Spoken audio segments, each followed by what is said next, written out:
Hello, it's Lisa. In this video, we're going to talk about how to rewrite an equation using functional notation and how to do a story problem.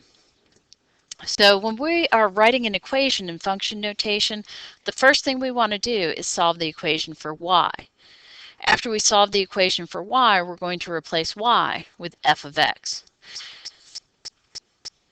I'm going to give you a couple of example problems. Example number 1 says change y equals 7x plus 1 to functional notation, and then find f of 3.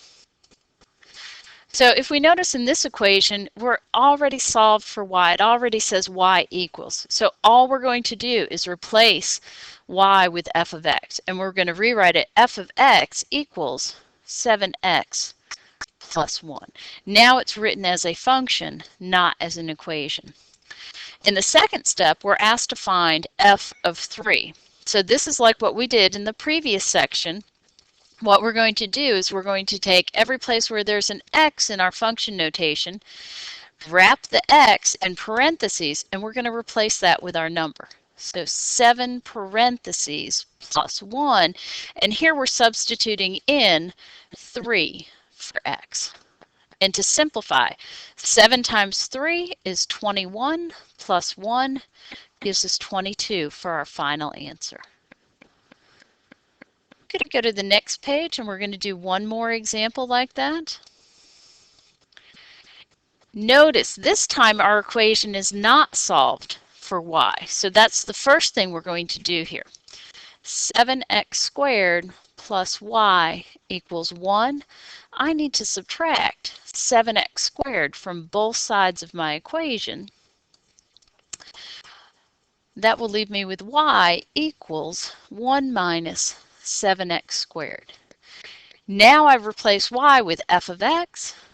F of x equals 1 minus 7x squared. And I have rewritten my equation in function notation. The second thing we were asked to do in this problem is to evaluate f of negative 1. Again, I'm going to take my function notation and I'm going to wrap my x in parentheses. So when I substitute in negative 1, I'll have 1 minus 7 parentheses negative 1 squared. I need to use my order of operations here. I'm going to do the exponent first. Negative 1 squared is 1.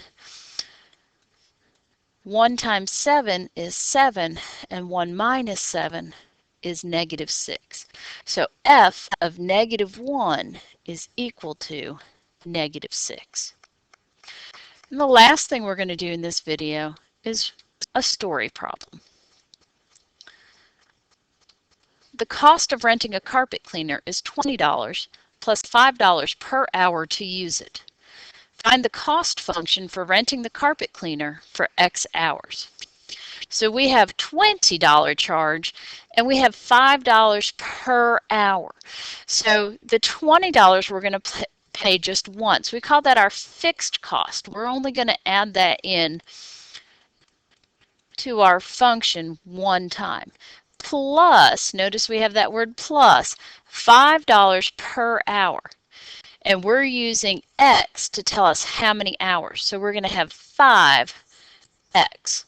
So we have our fixed cost and we have our variable cost that we add together to come up with our total cost function. So to figure out the cost of using a carpet cleaner for X hours, we have 20. So once we get our cost equation, then we can find the cost to rent the carpet cleaner for 3 hours.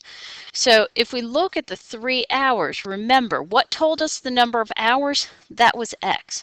So what it's asking us to do is evaluate the function for x equals 3. The cost to run the carpet cleaner for 3 hours, we're going to use our cost function and we're going to replace x with 3. And then to simply calculate, 20 plus 5 times 3 is 15, and 20 plus 15, 35.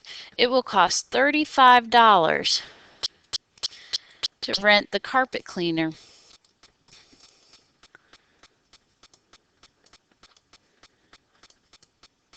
for 3 hours.